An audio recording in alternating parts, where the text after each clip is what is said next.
Sono tante le micro, piccole e medie imprese che, travolte dalla crisi economica generata dal Covid, lottano per la sopravvivenza.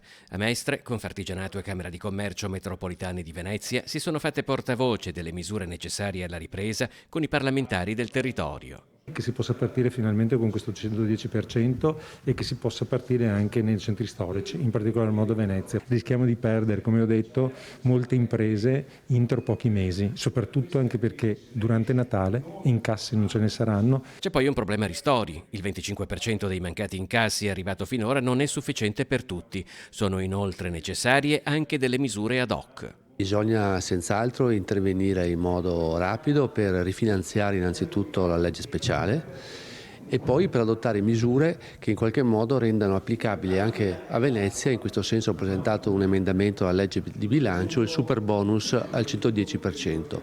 La cifra necessaria per far ripartire l'artigianato veneziano si aggirerebbe ad esempio attorno ai 4 miliardi di euro. Il Veneto sta valutando la sua parte di competenza per i finanziamenti del Recovery Fund. Ci sono tante opere pubbliche che devono essere fatte, che devono ripartire.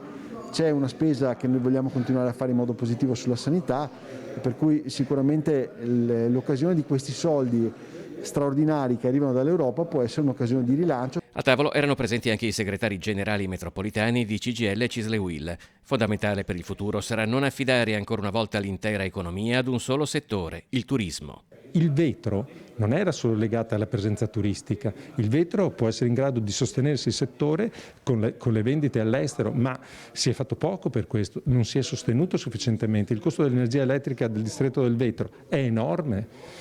E questo non si è fatto, ma prendiamo anche tutto il mercato calzaturiero, tutto il distretto calzaturiero, cioè ci siamo fatti depauperare dei valori fondamentali.